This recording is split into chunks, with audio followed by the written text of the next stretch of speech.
Lovely. Okay, I think most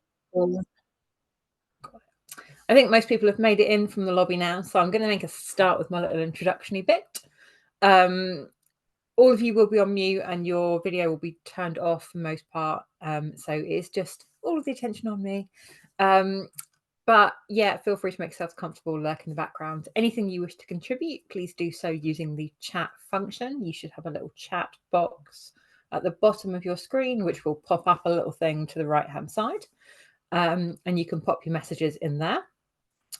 Add your questions as we go along and I will do my best to answer them. So for those of you that haven't been to one of these before, my name is Jo Southall. I'm an independent occupational therapist. I also live with hypermobile EDS, POTS, and a load of other random inconvenient stuff.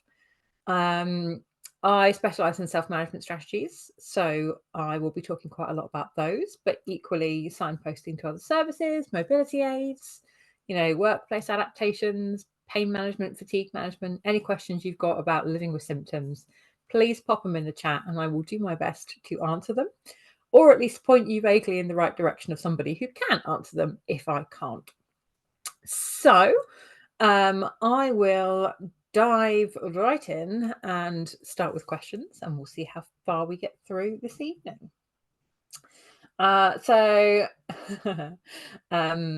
I too wish to wish for new joints if we're taking wish requests, Link Fairy.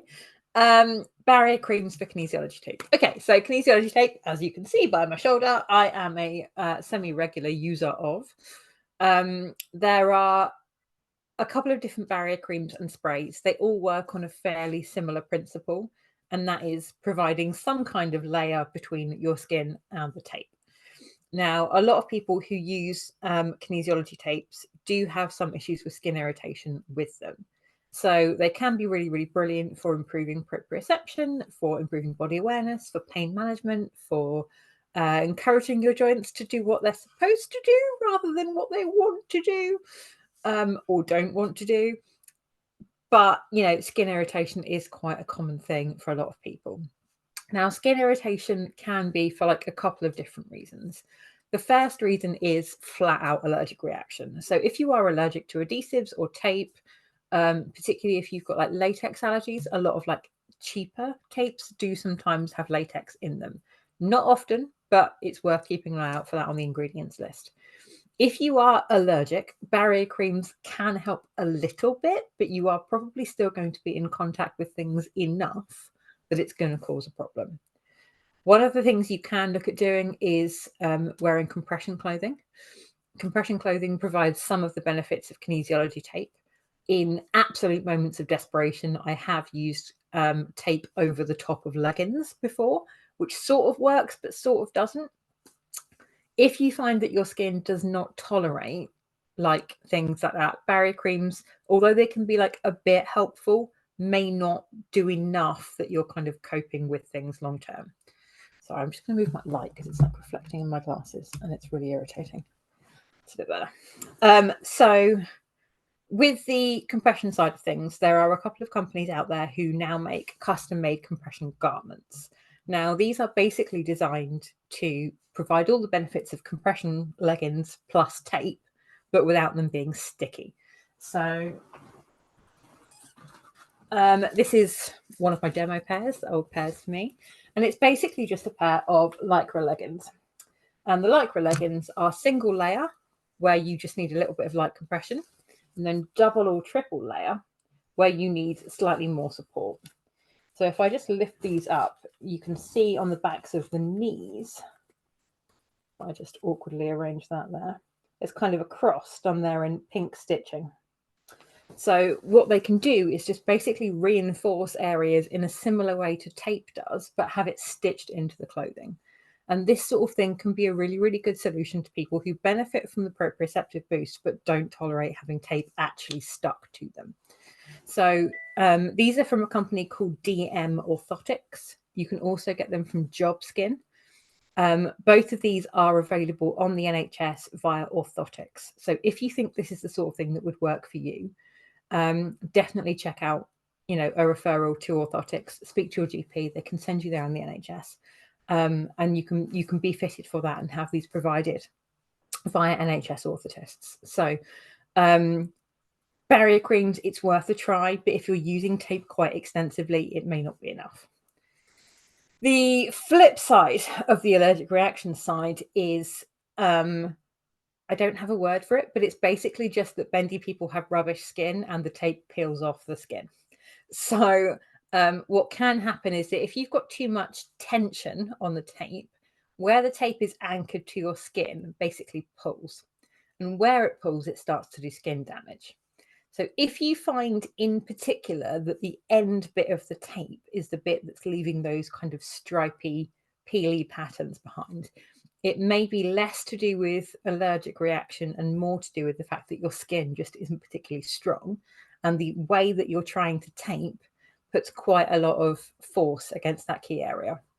So areas where this is a particular problem is anywhere where your skin is particularly mobile or stretchy. So for those of us with boobs, trying to tape shoulders that finish like down here, because of the way, skin moves there, you will probably find that you peel quite badly taping your shoulders this way. So for me, that's why I try to finish tape going backwards towards the back of my shoulders.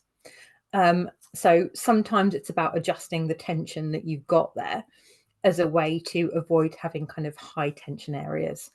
You will also find that if you tape in exactly the same place over and over again, you'll end up with more skin damage. So if I soak tape off one night and then I want to reapply, I will reapply the next morning in a slightly different place. Doesn't have to be much different, just enough that you're giving your skin a chance to heal. So equally, the preparation you do before that is really important. So applying tape to non-fuzzy. So if you're a particularly fuzzy person, shaving, exfoliating, whatever the area, so that you are applying to kind of smooth, clean, dry, and healthy skin is really, really important. And if you're doing all of those things and you're still finding that tape is doing a lot of damage, a barrier cream is worth trying, but I would not expect miracles. So I hope that's sort of useful. Most of the brands are fairly similar, so I would just have a look at where you're buying things from anyway. Wherever you're selling tape from, you may find they sell barrier creams or tape adhesives as well. The other side of that is how you remove your tape. So always, always, always soak tape off. If you're not in a position to be able to get in the bath, what you can do is basically just get like flannels or like wet towels or a t-shirt and just lay it over the area until the tape is completely saturated. Get a little bit of baby oil or conditioner or shower gel or something. Even fairy liquid will do the job, and just start soaking it into the tape so that when you peel it off, it's really broken down that adhesive as much as possible, and it will come off much, much easier with much less damage. So hopefully all of those things combined with a barrier cream will give you the best possible chance of having tape that stays on for a long time, but also leaves all of your skin behind when you're done with it. So fingers crossed that's useful. I realize I kind of wandered around that topic a little bit, but I think it's all kind of useful to hear for anyone who's considering tape for the first time. Okay, evening. Any tips on dealing with the onset of autumn, how to resist the temptation to stop doing movement, how to keep motivated when it's chillier? This is a difficult one, and it really does highlight how variable people with hypermobility disorders can be, because autumn is absolutely my favorite time of year. I find myself at my most motivated in autumn, whereas I find all of summer in some kind of POTS-induced zombie state where I don't want to move or exercise or do anything besides eat ice cream and complain about how hot it is. In terms of temperature regulation, there are a couple of rules that generally help with hot and cold weather. And my top tips for that are, firstly, like taking little micro breaks and just checking in with your body more often. Because what can happen is that we get so used to ignoring pain because, when you are undiagnosed, when you're looking for a diagnosis, when you've had 10 years of poor support, ignoring things is the only solution you've got. You start ignoring everything, and you'll ignore things like being cold or tired or hungry or needing the loo. So one of the starting points for this is actually learning to just recognize what's going on with your body slightly sooner. And the sooner you notice you're a little bit chilly and you put an extra layer on or you get moving, the less tempted you are to kind of hibernate as a response to being cold all the time. So actually noticing what's going on and kind of, being proactive about putting layers on, blankets. Heated blankets are absolutely brilliant. It's a really, really good way to get warm when you can't reliably generate your own kind of warmth. So plug-in electric blankets are a really, really good thing to try. Thinking about your actual clothing is a really good thing as well. So layers are brilliant. Scarves are brilliant, and a scarf is a really fantastic multi-purpose item because you can either lay it along your body as like a little blanket, or you can wrap it around your feet if they're cold, or you can make a sling out of it when you're out and about and dislocate your shoulder, or you can just wear it around like your head and neck to tuck yourself up and feel snuggly. So things like scarves, particularly scarves made of natural fibers, if you can tolerate wool, it's really, really good fiber for like thermoregulating. Even things like bamboo are significantly better than like your polyesters and your acrylic fabrics. So trying to stay cozy is a really sensible starting point. Likewise, hot drinks can be brilliant because it keeps your hands warm. And a lot of people will find that the ice fingers, the Raynaud's starts to set in. You get a lot of joint pain and stiffness when it's cooler. So actually holding a warm mug is a really kind of soothing and useful thing to do just to keep yourself moving. I think in terms of the sort of exercise side of things, that can be a bit of a challenge because typically we think of exercise as being a thing that you go somewhere and do. But actually, a lot of movement can be done in and around your own home. So it may be that something like popping the music on while you clean the kitchen allows you to get moving, get your heart rate, up, get some cardio exercise, but also to stay warmer while you're doing stuff that needs doing anyway, but in a slightly more fun way. So it may be that if you do find yourself tempted to become a little bit of a hermit during the cold months, and that's fine, there's nothing wrong with it. If you are in hermit mode, have a think about what you can do within your own home to promote a little bit of exercise. So random things like the little pedal exercises, plonk one in front of the sofa, pedal while you're watching TV. That's basically full body exercise, so it's a really kind of useful way to keep yourself warm and cozy and active all at once. And actually, once you do get going, often movement and exercise are one of those things where it feels like it's going to be worse than it actually is. And when you finally make yourself do it, you realize it wasn't so bad after all, and you don't know why you procrastinated for hours. If you can get yourself doing a little bit of extra movement here and there, staying moving, staying active is much easier than making yourself going again. Hopefully that makes a little bit of sense. Okay, I'm just going to reread that to make sure I've got all the key points. Yeah, I think in terms of like the movement side of things, have a think about whether you need to heat your whole room or whether you do need some rooms a little bit warmer than others. So if you have rooms in your house where you spend a lot of your time during the day, keep that really cozy, and it makes it easier to be mobile within the space that you use most often. Whereas motivating yourself to go into a separate room to do separate things, it just makes things a little bit harder. So hopefully that's helpful. The only other thing I would say is that a decent pair of merino wool thermals will change your life. I change my bedside table seasonally. So it always has like my skincare routine stuff, a phone charger, my Kindle, and my meds. But what's in the rest of the drawers changes seasonally. So in the summer, I've got a drawer full of compression stockings, so they can go on first thing before I even get out of bed to get my POTS really well under control. In the winter, the compression stocking drawer becomes merino thermal wool drawer, and then I've got a separate drawer for socks. And it will be lightweight socks in the summer, and it will be really thick, like 5 tog socks in the winter. So that allows me to actually get dressed in bed, like first thing in the morning. And it's a really, really nice way to kind of motivate yourself to get out of bed because you don't have to do that really cold, awkward dash to find your clothes to then strip and get cold again. But getting dressed under the covers while you listen to a bit of music or something is a much, much nicer way to start the day. So woolly thermals and decent quality socks might be the way to go. Feeling cozy is a nice thing from a pain management perspective. So other items that might be really useful are compression gloves. Wrist warmers are a really nice one as well. So compression gloves and compression socks can be really useful for keeping your circulation going, particularly if you've got Raynaud's, but equally if you've got POTS and you're taking a beta blocker for that, especially if this is your first winter on said beta blocker, just be aware that beta blockers basically simulate Raynaud's as a way to keep your blood volume up.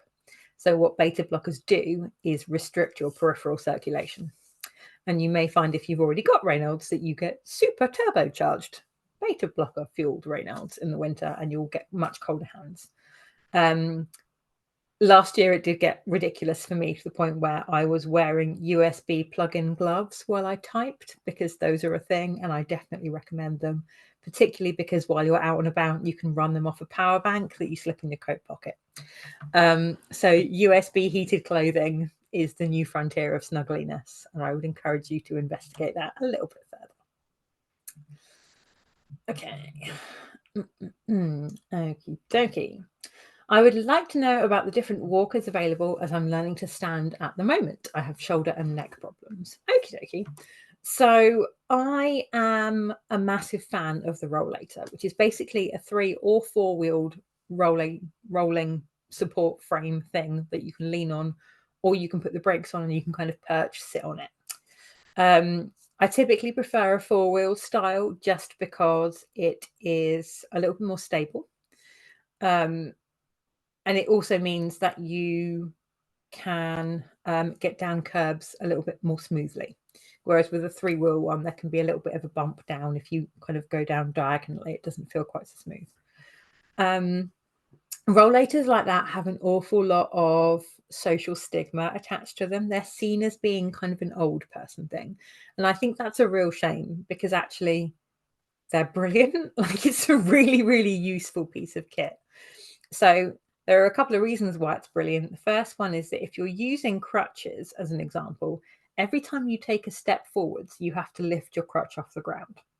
And at the point where you lift your crutch off the ground, it stops offering you support and you're having to give it support. Whereas with a wheeled option, like a rollator, you don't have to pick it up unless you're going up and down curbs. And even then you can kick it with your foot to do it. So the benefit there is that you're never putting any extra strain on your shoulders by having to lift it. The second benefit is that you can sit on it in shop queues, and there is nothing worse than getting to the checkout and realizing that you're going to have to stand still in a shop queue, not being able to fidget or sit down whilst carrying your items and moving really, really slowly, because that's, for most people, worse than the actual shopping experience. So rollators can be really good for that, because it does mean you can just sit on it and then take the brakes off, scoot yourself forward and put the brakes back on and sit still again. So that's a really useful thing to have a think about. What I would encourage you to do is try before you buy.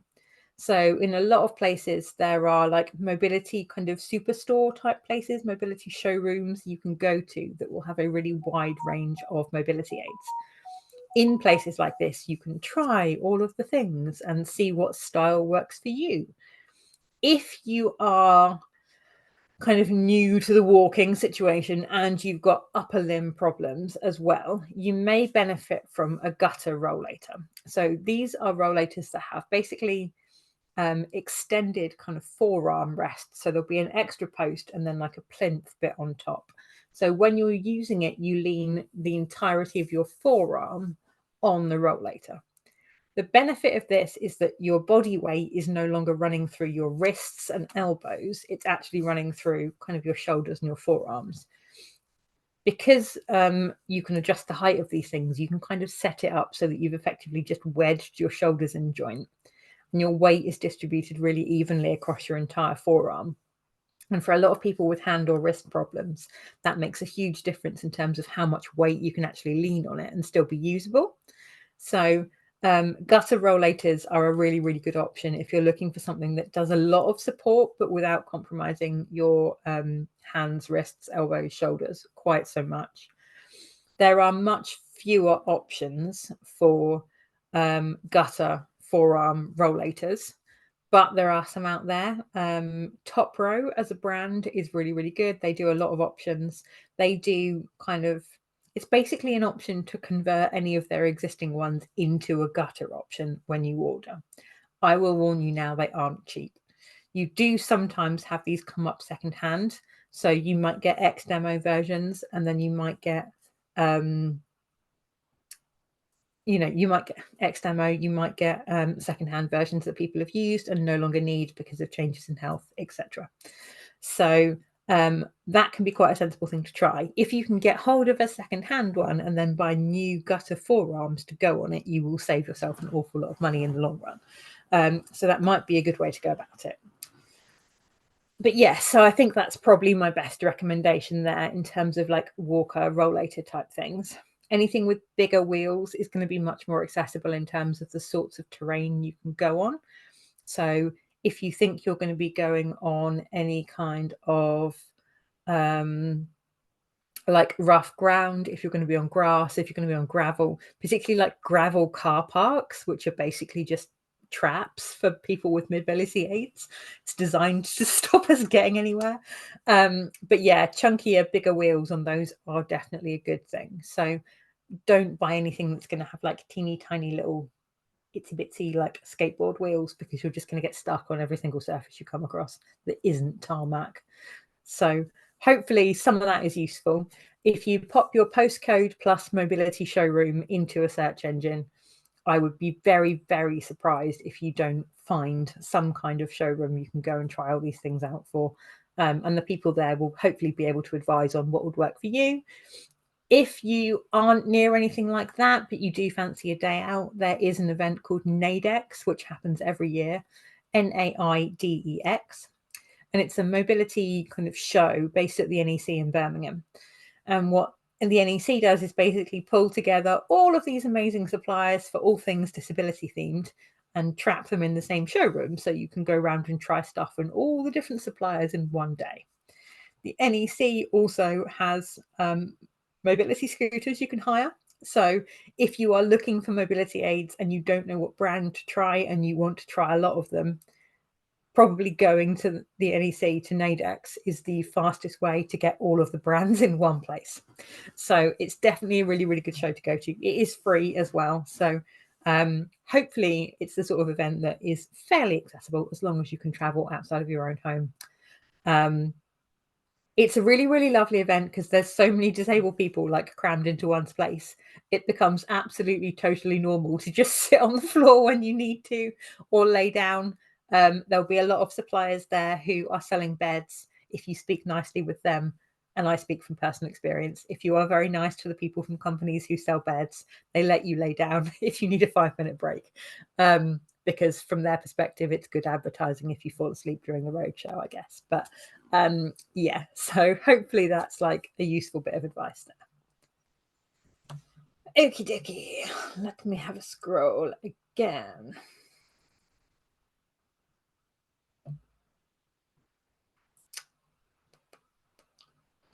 Okay, tips for managing elbows that get quite strained and clicky. Mine used to hyperextend, but now they're so stiff and sore they won't even straighten. Oh, that sounds really unpleasant and painful. My first bit of advice would be, if you haven't seen a physiotherapist yet, go and see one now. So physiotherapists get almost a lot bit of a bad rap, I think, sometimes because they're so pro exercise, which is great. But exercises aren't the only thing that physios can do. So one of the things that may be really effective here is a little bit of the kind of manual massage type work that physios do. You may also benefit from things like infrared light therapy or from ultrasound therapy, both of which can be used for decreasing inflammation and managing pain.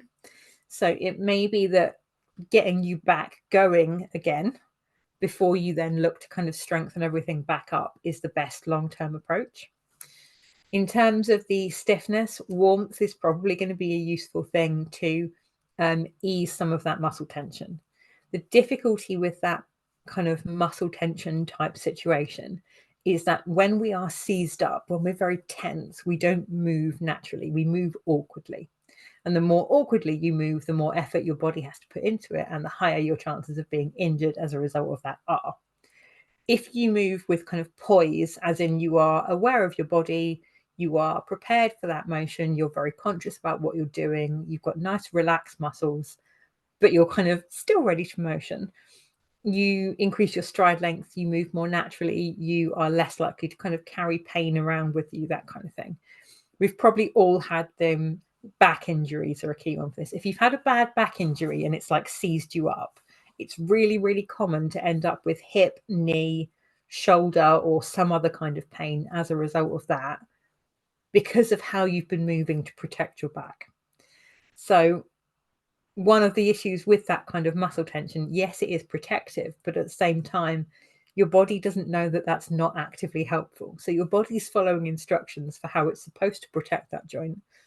But actually, what you may need to do is to build strength around it, build stability, get that inflammation under control, and allow yourself to get moving.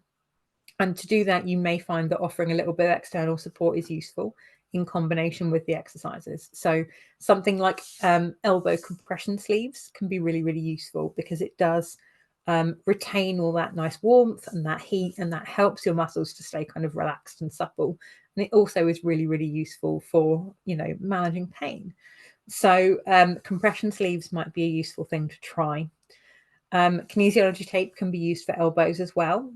If you are going to a physiotherapist with the aim of rehabilitating this problem, requesting a tutorial on how to tape your own elbows is a perfectly reasonable thing to tack on to that request. So I definitely think seeing a physio would be a good thing to do here. In most areas of the UK, you can now self-refer to physiotherapy. So if you put in physiotherapy self-referral and your postcode, you should find an online contact form where you can just send off your list of ailments, your contact details, and what you hope to get out of the therapy, and somebody will phone you and triage you and get you sorted out with a physiotherapist. So hopefully that's a little bit useful, but I definitely think, the pain management, getting moving, getting some of that warmth retained in there is going to be really, really important in terms of building that stability. But obviously, pain management during that process is a sensible precaution, because it may not be easy or pleasant, and it doesn't sound like it's particularly pleasant right now. So yeah, hopefully that sort of helps a little bit. Let me just have a look at the next bit.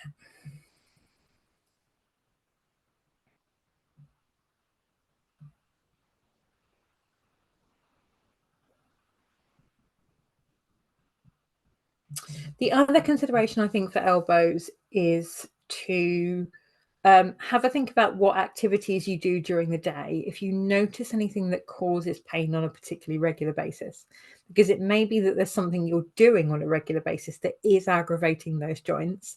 And if we can modify that task, we can start to ease some of the pain away.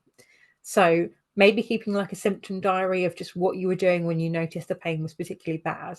You may be able to spot some patterns, and then you can take those patterns and make alternative arrangements. But you can also take that information to your GP and say, look, every time I do this, I get injured. I think I need to see a physio, or, can we investigate what's going on? That kind of thing. Hopefully that's useful. Any tips on managing POTS when struggling with fluid intake? Only manage 600 mils of water a day or less due to stomach problems. Also seeing stars in vision suddenly. Is that linked to POTS? Yeah. Okie dokie. So what you're describing sounds like pre-syncope. So pre-syncope is basically just your body's warning system for sit down or you'll pass out. So what starts to happen is that as you stand up, or as if you've been standing for a while, your body has to work quite hard to keep your blood volume in your brain. And your brain is the most important bit to be oxygenated, because that's what keeps you conscious, right? So if you don't have enough of that nice oxygenated blood flow circulating around your brain, what starts to happen is your body basically kind of loses function in key areas. And key areas that often go as a good indication to this are your hearing. A lot of people hear like a weird kind of whooshing sound, and your vision. And a lot of people will get either like a grey mist or a grey mist with a load of sparkles in it, which is quite pretty, but ultimately is not something you should be aiming to see on a regular basis. So that's basically a warning sign that you are in the very early stages of passing out. And if you don't do something about that, your body will take matters into its own hands, and you will black out, and your body will recover nicely as you lay on the floor in a heap. So in terms of managing that, key management strategies, unfortunately, are being really, really well hydrated. Another key management strategy is compression. So in the absence of ability to be hydrated, compression stockings might be a really, really good way of managing that kind of dropping blood pressure type situation. So I would say start with thigh-high compression stockings or with a pair of compression tights. The reason I tend to recommend thigh-high stockings over tights is that you can still pee without having to shimmy out of thigh-high stockings. Trying to very, very quickly get to the loo when you have to wiggle your way out of compression tights is a really, really good way to either pee yourself or get a wrist or shoulder injury. So stockings generally are just a little bit easier because you can pee without having to worry about wrestling with your compression garments. You may also find that abdominal compression is useful. Some people with stomach problems also find abdominal compression useful because POTS can contribute to really, really like naff digestion. So you may find that that's a good way to do it. In terms of the hydration side of things, was that a follow-up reply?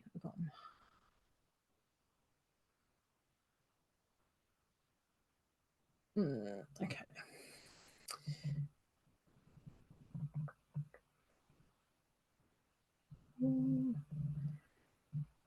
Okay. If compression isn't an option currently, I would definitely push harder for this in terms of saying like the lymphedema clinic aren't keen. It may be that other clinics are happy to do it for other reasons, and purely by coincidence, you end up with compression that fits for the lymphedema purposes.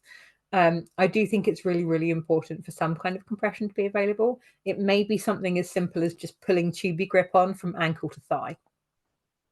Or even just ankle to knee. So any kind of compression at all that you can get is going to be better than nothing. Even something like wearing tight leggings or skinny jeans can do the job as well. I'm aware skinny jeans aren't the most flattering or comfortable for the vast majority of us, but some kind of like tight leg clothing will hopefully give you a little bit of a boost in terms of compression. From a fluid intake perspective, there is an awful lot of pressure and like influence on drinking water as if that's the only thing that hydrates you. It isn't. It's not even necessarily the best thing to hydrate you. So the key thing here is like fluid intake. I spent probably 5 years where my POTS made it so that I could not drink plain water unless I was cold. If I tried to drink plain water while I was at room temperature or like natural warm summer temperature, I would vomit. And it's only now that my POTS is kind of better medicated under control that I can actually drink water just whenever I like. So you may find that if your electrolyte balance is a little bit out of whack, so your balance of all those essential like salts and sugars that your body uses to maintain electrolyte balance is off, your body basically just rejects water because you're salt deficient. So it may be that drinking something that is isotonic is a good way to actually kind of get your body to make use of the stuff you're putting in rather than you just peeing it out or chucking it back up again. So something isotonic would be a good starting point. Salt on food is another option. A lot of people out of pure desperation have just had like salt sachets and just drunk them. I wouldn't recommend it. It's revolting, but if the options are that or pass out, you know, that kind of thing. So it may be that the kind of fluid intake, you may do better drinking things besides water is basically what I'm getting into. So something with a little bit of sugar in it, even like squash or something, or any of the kind of rehydration drinks that come in like tabs or sachets that you mix with water that fizz up and create a nice tonic drink would do the job as well. I'm just going to scroll down past all these questions because I think that was a reply to the first bit.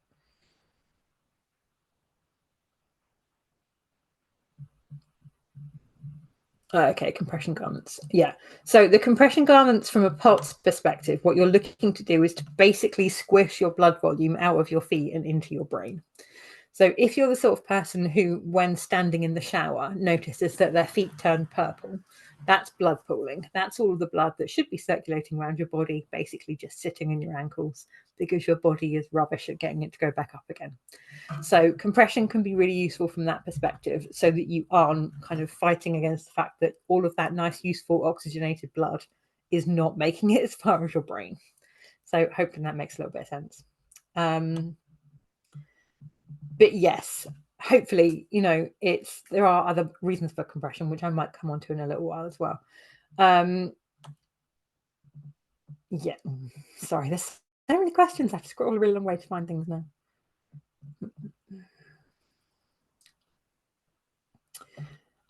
But yeah, that's the kind of thing that I think might be useful in terms of strategies that do kind of help with that. If you find that standing up quickly tends to make things go grey and sparkly, or you faint, or you feel a bit grim, when you need to stand up, sit up a little bit so you're using your core muscles, and then march your feet on the spot. Wiggle your toes, tense your calf muscles, jiggle your feet up and down until you know you've got your circulation going a bit, and then you can stand up. And what this does is basically just make sure that as you move, your blood volume goes with you and stays in your brain. The other situation where a lot of people get kind of syncope type issues is when you're standing still. So this actually was a real problem for like military guards on duty for quite a while. And what they found was that they put people on guard duty at like the Tower of London or something, and 2 hours into a shift, they'd pass out. And these are healthy people with working autonomic systems. And it was basically the same problem. So if you are not using your muscles, you're not getting that boost your muscles provide to improve your circulation. So one of the ways you can improve your circulation to get your blood pressure back up again is to use your muscles. And it might be something as simple as dancing on the spot, swaying back and forth, rocking on your toes, squeezing your butt muscles. So like pelvic floor exercises while you stand, you know, any kind of exercise or movement where you're using your leg and bum muscles consistently will be really, really good for making sure your blood volume is staying in your brain where it belongs. So hopefully some of that is useful. I am going to move on. Otherwise, there's no way I'm going to make it through all of these questions. Okay. I need to buy a new office type chair for my crafting with a really good lumbar and back support. There are so many to look at online, and everything's just scrolled through again. Can you recommend a particular type and make, if possible, like to try before I buy, or go somewhere that can do a made-to-measure jobby if that's possible? Okay, so there are a couple of companies out there that do make custom-made like support office chairs. I will warn you now, those are not the cheap options. If this is anything business or work related, Access to Work can help with funding things like that, and I would definitely recommend chasing that up. One of the main companies that does custom build stuff is Posturite. Posturite, I think.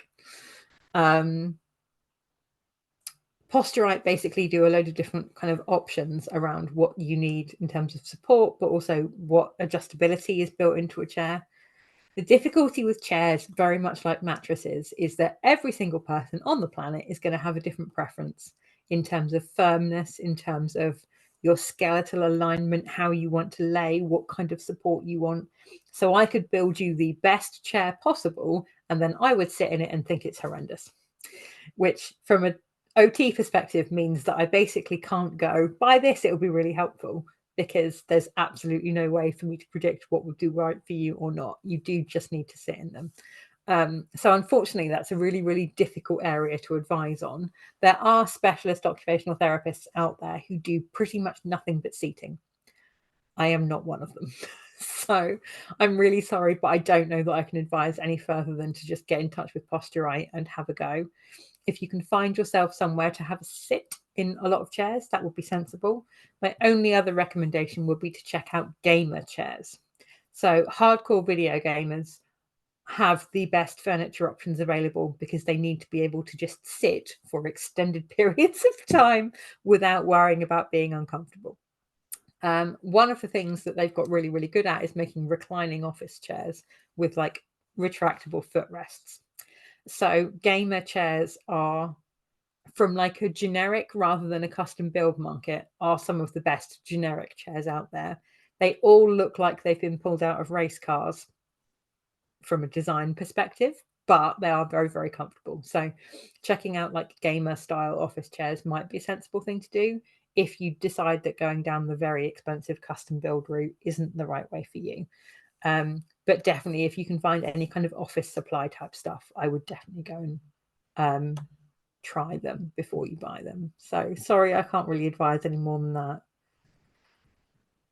Okay. Can you recommend affordable, comfortable crutches? I have standard hospital ones, but my hands are agony. I am not surprised. I've looked at smart crutches, but pricey, if not worth it. Is it possible to get help from the NHS or anywhere for getting better crutches? Okay, so there are a couple of brands out there. Smart Crutch are actually one of the brands I do recommend. I have a pair of smart crutches myself, and I think they're fantastic. The only issue some people have with them is they're not the lightest. They are quite heavy. So if you are particularly on the petite side, or if you are not used to carrying around a load of extra stuff, the weight of those can be a little bit frustrating. I guarantee they will be 1,000% more comfortable than your NHS crutches. They just will.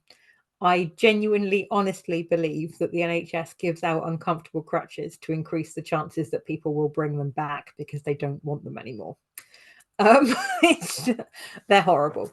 Other brands that are worth looking into, so Cool Crutches do a load of really, really pretty designs, but they've also got kind of an ergonomic shape. So they're more of a standard crutch, but they are at least like contoured around your hands a little bit more. If you look for anything with a Fischer grip, Fischer, they're going to be the nice kind of ergonomic palm supports that will be really supportive for that kind of thing.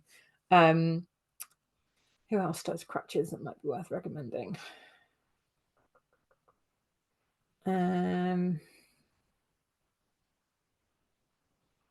Yeah, I think those are the two brands I recommend most often. What you could do actually as a really useful shopping option, anyone that's after mobility aid type things, Nadex, the show that I mentioned earlier, has a list of suppliers on their website. And what you can do is search suppliers by like brackets, so like mobility aids, that kind of thing. What that basically does is narrow you down a shopping list of companies to go and have a look at. So Nadex's website might be a really good way to try and find yourself a load of crutches brands, and you can then kind of search for reviews within those. But yeah, I would say smart crutches are a good thing. It may be worth getting in touch to see if you can like borrow a pair for a little while to see if you get on with them. But yeah, generally smart crutch tend to be the ones I recommend most often, I think. Travel neck pillow for instability. Again, this is going to be so individual. It very much depends on like how like long your neck is, the angle you find most comfortable, even random things like whether you've got a lot of long hair or not, whether you get kind of headaches and things from neck instability. Any kind of neck support pillow is going to be better than no neck support pillow. I would, again, try before you buy as often as possible, or practice sitting with things before you get into a moving vehicle to see if that's kind of a useful thing for you, whether it works well or not. Yeah, again, very individual, very difficult to pick a key issue.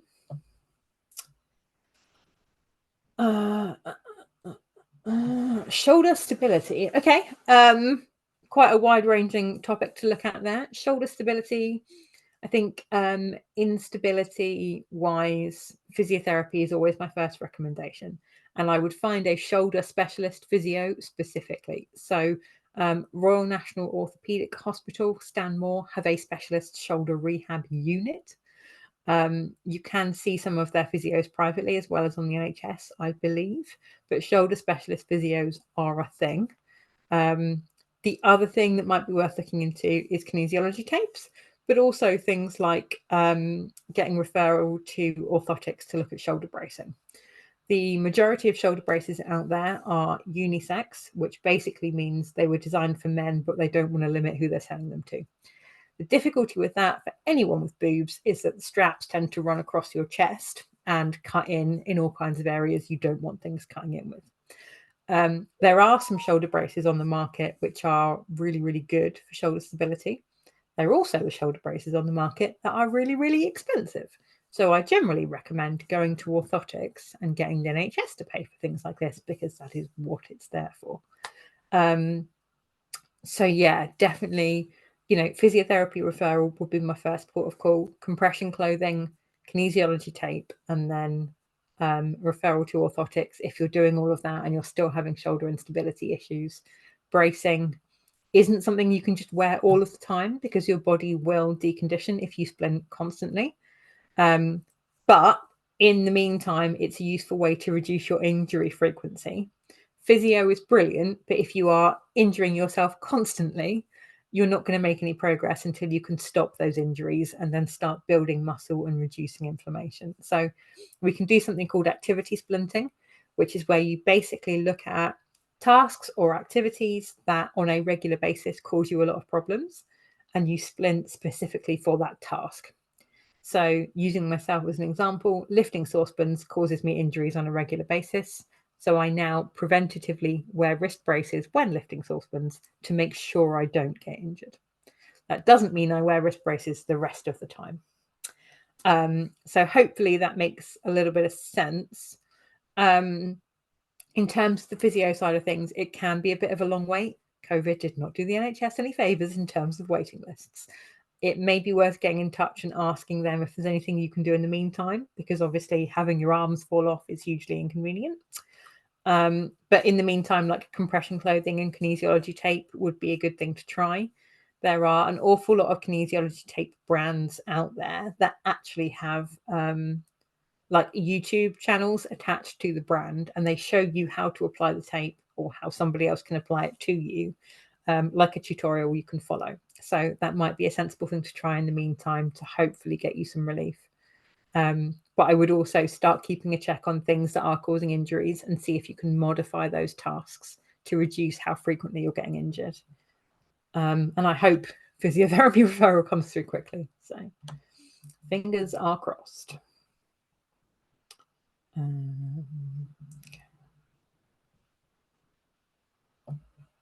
Can pain on bending knee be because of EDS?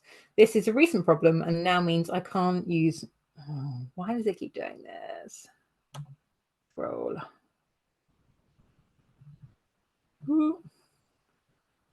Can't use a wheelchair even when needed. Even if sitting in bed, anytime my knee is bent, even for a short time, it's causing increased pain. And when getting up to walk, it's causing difficulty walking and struggle to put weight through the leg. This does ease quite quickly. There has been no injury to knee and it is going out of place when bent. Okay. This to me sounds like something you need to get checked over. So I know all of us have pretty much constant injuries all the time, and it's really irritating and frustrating when you actually have to go and see a doctor and to decide what's worth seeing and what worth isn't. Generally speaking, any new injury that impacts you in ways that you don't fully understand should be seen by a healthcare professional. Any escalation in pain that's negatively impacting your function, so if you can't do things you used to be able to do, go and see a healthcare professional. Or anything where you've done all the sensible self-management stuff and it's still actively getting worse, go and see a healthcare professional. So there is a temptation for all of us to try and self-manage things that we maybe shouldn't self-manage to the extent that we do. But in this situation where you are getting really kind of severe symptoms that are drastically impacting how you move, I would definitely run that past your GP, because it may be that that needs investigating to see if there's something else going on. It may well be that the end result is congratulations, you're bendy. But in that instance, like physiotherapy, rehab, some kind of something needs to occur. So I would definitely start the process of seeing a GP for that one. And hopefully they'll have some ideas. It may be that some imaging is needed to work out exactly what's going on there, but it does sound like something that does need checking up on rather than just managing in the ignoring it kind of way that we don't usually do, you know? Oh, so many questions. Okay. Let's see how many I can cram through before we go. Positioning in bed, I have chronic left hip pain. Okay, pillows, just nothing but pillows. If you are a side sleeper, I would really, really strongly recommend having a pillow between your knees when you sleep. So let me just get my demonstration pens. If you are standing and you're standing with your kind of hips parallel, feet shoulder width apart, generally that looks like that. If you're laying on your side, what happens is that this leg drops down to rest on your top leg. So the change in angle here puts strain on your hip and your lower back. So if you can put a pillow in the middle that keeps your legs parallel, what it does is relieve the tension that is happening around the kind of hip and pelvic area. So when you are when you're kind of basically like dealing with chronic hip pain, one of the things to check up on would be whether you've got something else going on there as well. So chronic hip pain, yeah, it happens to bendy people. Bendy people are also really, really commonly getting stuck with something called bursitis. And that's basically an inflammation of the little kind of bubble of protective fluid in your hip. A key indicator for bursitis of the hip area is a kind of burning ache when you lay on it. So typically a lot of people will find that bursitis, they're fine with it day to day, but the minute they try and sleep on it, it just completely wrecks their night's sleep. If you do have bursitis, if you do find that chronic hip pain is a kind of burning ache pain, bursitis generally responds really, really well to steroid injections. When you have a steroid injection, what tends to happen is that you get about 6 weeks that are much lower levels of pain. In those 6 weeks, you then work really, really, really hard to build as much muscle as you possibly can and stabilize that joint as much as you can, with the hope that by the time the steroid injection wears off, you've done enough rehab that the bursitis doesn't recur. So I really just wanted to mention that in case that is the kind of pain that you're dealing with. Just because like bursitis is such a common thing in bendy people, and that was how I knew I'd had it before, was when I couldn't lay on that side anymore. So definitely bursitis is worth looking into. The other thing that can be useful for bursitis is like ultrasound therapy done by a physiotherapist. So have a think about that. If that sounds applicable, definitely go and speak to your GP. If you are a back sleeper, one of the things I would recommend is having a pillow under your knees. So if you are laying flat, for those of us that have got quite a lot of junk in the trunk, if you've got quite a big bum, you may find that what happens is it feels like it strains your lower back when you lay completely flat, particularly if you've got quite a deep lumbar curve. So the spine naturally curves in at the base of the spine towards the pelvis. For some of us, it curves in maybe slightly more than it's supposed to. And that can be kind of exaggerated, posturally speaking, if you've got quite a big bum. So if you've got lumbar lordosis and a big bum, having a pillow under your knees will basically tilt your pelvis back, and it will take the strain off that comes from having that deep curve in the base of your spine. So if, like me, you switch positions in bed on a pretty much constant basis, having a pillow between your knees while you're on your side, and then if you roll onto your back, that same pillow goes underneath your knees, should hopefully allow you to take a little bit of pressure off, regardless of which position you're in. If you've tried all of this and you're still really, really struggling with pain, it's definitely worth speaking to your doctor. So there are, I haven't really got time to get into the very complicated pain biomechanical based reasons, but effectively, because of the way our circadian rhythms and hormones and all kinds of other stuff work, your pain is actually at its most intense while you're trying to sleep at about 2 a.m. It's a physiological thing. Our bodies experience pain more acutely at stupid o'clock in the morning. There's also much fewer distractions, and distractions are a fantastic pain management strategy. So while we're doing things, we can ignore pain, but when we're trying to go to sleep, we can't. That is part of the reason why an awful lot of people with chronic pain benefit from medications like amitriptyline or nortriptyline, because those medications really help to promote like a deep quality of sleep and just to take the edge off that kind of pain insomnia type situation. So you may find that if you're consistently struggling to sleep because of pain, doing something medication-based about that is a useful thing to try. The only other thing you could possibly try, like relaxation-wise, is a really good thing to do. So getting some relaxation tapes to kind of wind you down properly into a nice deep sleep would be a good thing. The other thing you may find useful is a TENS machine.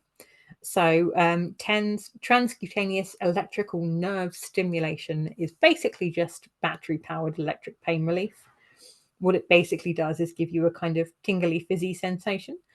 A lot of people who use TENS get some carryover effect after using it. So some people will use TENS before falling asleep, and then the carryover kind of takes the edge of the pain off while they're asleep afterwards.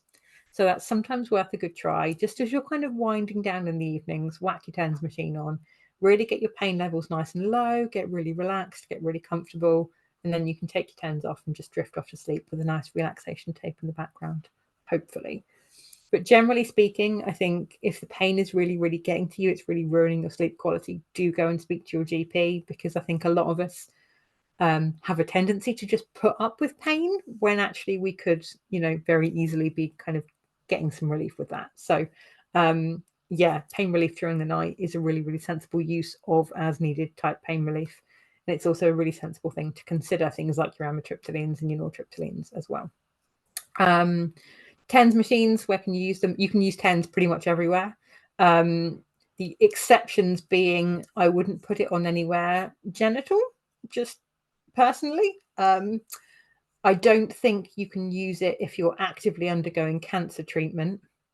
And I don't think you can use it if you've got external fixation like pins or any kind of metalwork, surgical metalwork.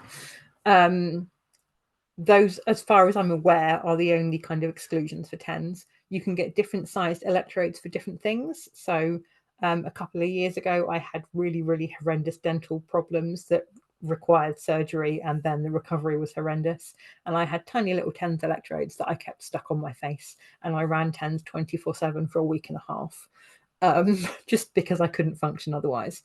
So things like that can be really, really useful.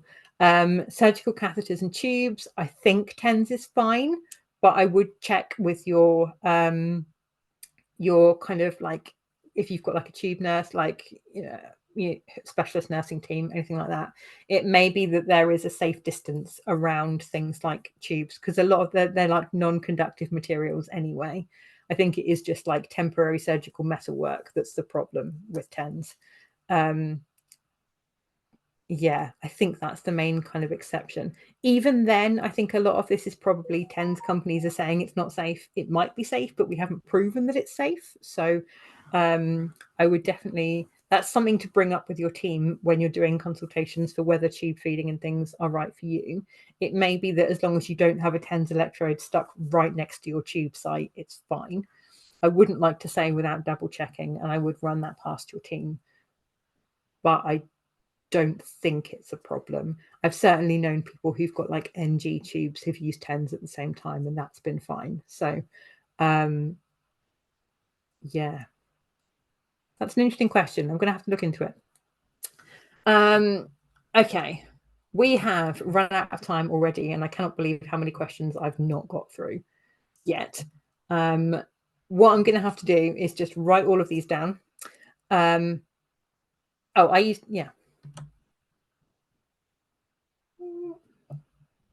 I used TENS fine with my tubes. Fabulous. Thank you very much, Kimberly. That's excellent. Yeah, so tubes and TENS seem to be a good thing. Excellent. Yes, basically, we've run out of time, and I have so many questions left over. So what I'm going to have to do is just write all of these down, and I will start. Link Fairy, next session, is that the one where I've got a special guest joining me? I think it is, isn't it?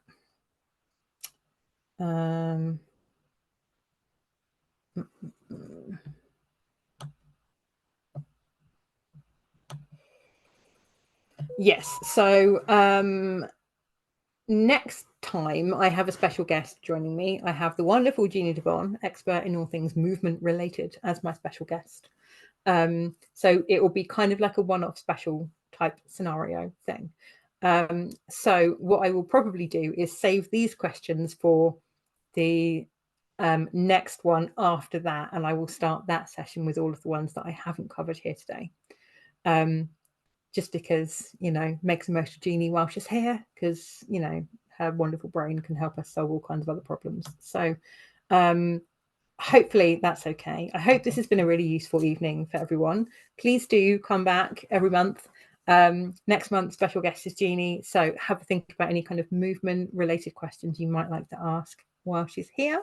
And then after that, we'll be back with just me. and we can catch up with all the other stuff that we haven't had yet. There are some upcoming events as well that you should definitely check out.